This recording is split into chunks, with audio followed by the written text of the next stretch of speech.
What is up, guys? Welcome to a new video. This is a question I get asked all of the time, like, does Fervor suck now? What Keystone should you be using and stuff like that. We're gonna go over the difference now in the preseason and then just like which you should use for every single AD carry. So it kind of comes down to what each of them are good at, right? Like Warlords, the main things is the sustain in lane. Like you don't get punished as hard if you make a mistake. It's more of like a kind of trade and heal back afterwards, even if you lose. You don't need to build lifesteal as early into the game either, like triple crit or crit builds especially. This is really good. If you think about it, you get like Runes and Infinity Edge and then Phantom Dance or Rapid Fire Cannon, whichever it is. And then your fourth item, that's already 3 items and you have no lifesteal. You go to the fourth item, if you get a Bloodthirster or some lifesteal, then you can't get Arm Pen until 5th. So you're going to be without Arm Pen or lifesteal until 5 items, until full build, which is not good. The reason lifesteal is so important is because, especially for auto attack based champions, it helps you to keep autoing for longer, which is a big deal. It's also kind of a choice of a bit more AD or some lifesteal. Which do you need more? And answer is normally lifesteal if you're going to build damage.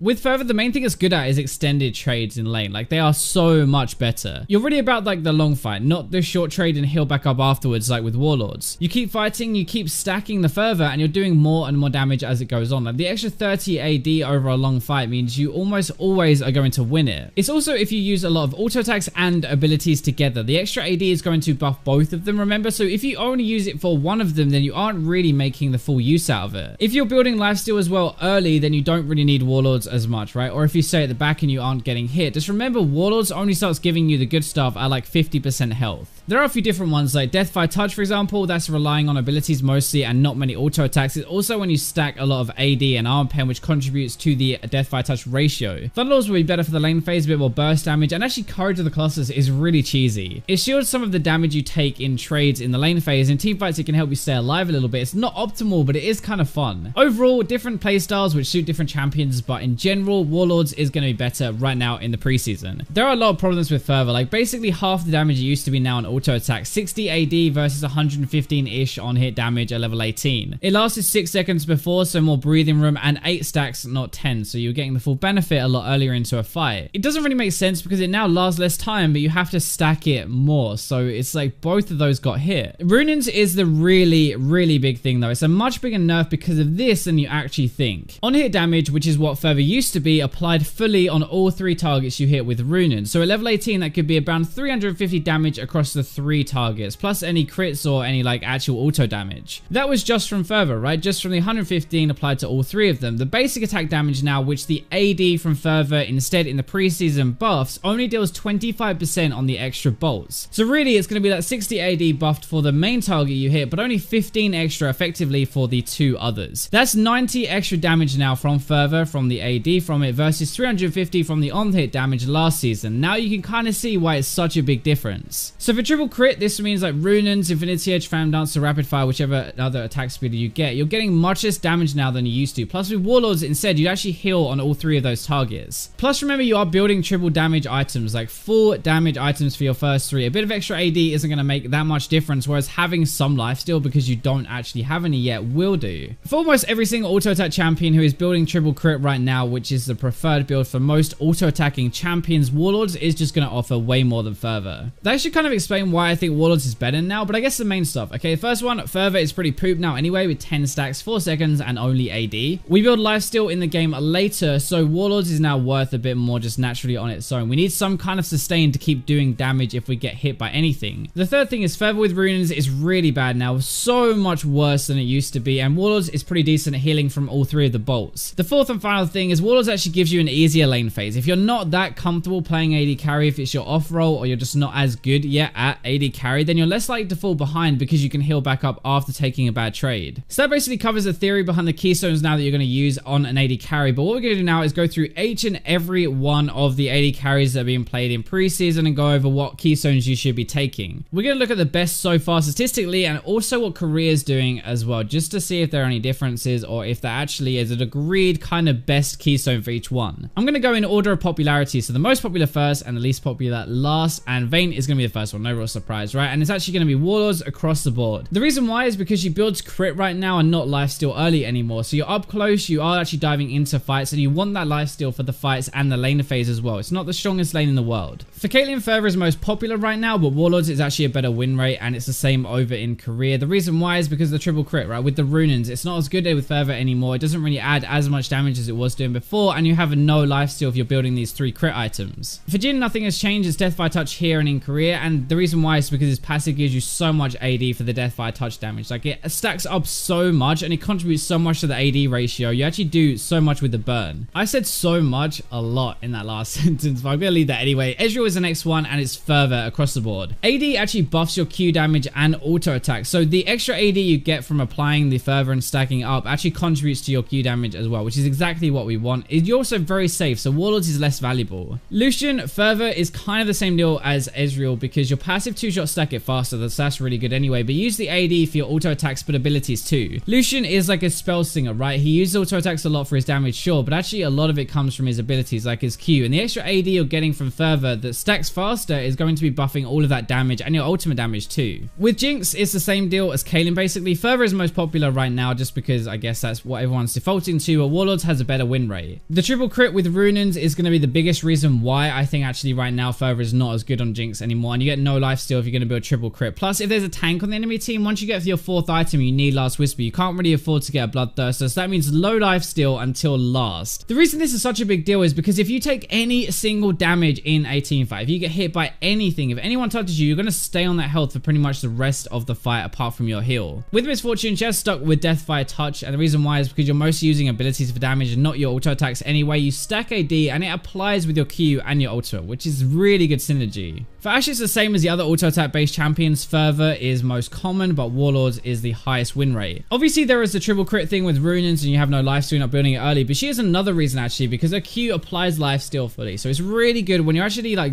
hammering away with these volley of shots. Like, I know it's not actually called volley, but when you're actually using your Q, your ranger's focus, it's going to apply it or your Warlords properly. Draven actually suits here just going after Ashe because, okay, so Warlords is like more beneficial to healing Ashe because of her Q, and it's also more beneficial to Draven because of his Q. Slightly different, but it's so good with Draven's axes. You can play more aggressive, and he already has enough damage in his kit anyway. Like, he doesn't need the extra Fervor damage, even though it would actually be pretty good and it would buff his Q damage. Twitch is actually a bit of a controversial one because I prefer Fervor. That is the most popular. Warlords has a slightly better win rate, but much less games played, so it's really hard to tell which is better. In career right now though, Fervor has the highest win rate and is the most played, so we're actually going to go with Fervor and explain why. The AD can apply with your ultimate, which is great. You stay at range as well, so you don't always need the extra lifesteal, but this stacks with your poison. It's like a synergy there. You need autos and you need time to apply that poison, right? That is kind of a lot of your damage actually, especially early, and while your Fervor is stacking up and up, it means you're doing more damage as the fight goes on, but it also means that it's going to do more with your E. Like, your E has an AD ratio, is pretty good, so the Fervor damage is going to buff your contaminate damage. Tristana is pretty much split down the middle, so Fervor is the most popular, but Warlords is slightly higher win rate, but over in career, it's actually Fervor that is slightly better. Tristana is in a really weird spot right now. She isn't that great really, but she does get triple crit with Runins, which is why I think Warlords might be slightly better. You don't really build lifesteal early, but actually she is slightly more aggressive than these other auto-based champions, and she does have abilities that use an AD scaling, right? So in theory, actually she does use Fervor better than like a Caitlyn or a Jinx. Sivir is quite interesting because Warlords is the most common, but Fervor now actually has a higher win rate, and it's the opposite in career. So Fervor is most popular, but Warlords is the highest win rate. Warlords is just the default to heal. It's pretty good with Sivir anyway. You don't build lifesteal early, which is the same as the other crit champions. But Fervor now makes her bounces hurt even more, whereas before, Fervor didn't really do anything for her. If you're sitting at the back just using your W, then I guess actually you're getting more damage rather than healing up, and that's more important. Now we're getting to the really unpopular ones though. So Varus, Fervor is the most common here, but Death by Touch is the highest win rate, and in career it's just Death by Touch, most popular and the highest win rate. You play him for poke mostly. You stack AD and arm pen. You're not really using your auto attacks. You're kind of playing him like a poke champion. Corgi's a weird one. He's not really an AD carry in the traditional sense, so Thunderlords is what we're going to take, and the reason why is just because you want even more burst damage. Callista is Fervor most popular, and Warlords is the highest win rate, which is the same in career, and the reason why is mainly because Fervor sucks now on runes, like we said. Warlords can heal from all three, so even though you have like a stacking mechanic like Twitch, it just doesn't work as well anymore. Last season, before the change, you were actually applying like all of this on hit damage to all three. You were stacking on all three as well, and it's just really, really good. But now the extra AD doesn't really work. Like, you don't really want AD on Callista. Last one is going to be Kog'Maw. I don't even think he's that viable at the moment, but last time I skipped him and you guys raged at me. So Fervor is going to be what we use. There's nothing really better. You don't do a lot of AD damage anyway, so like percentage lifesteal isn't that good. You can stay at range. You don't take too much damage. There's just no other choice. So I hope you guys enjoyed this video, and I wanted to kind of like make this as useful as possible, which is why I went over every single AD carry and just tried to explain the theory behind which Keystone you're actually taking. But thank you very much for watching, and I'll catch you in my next video.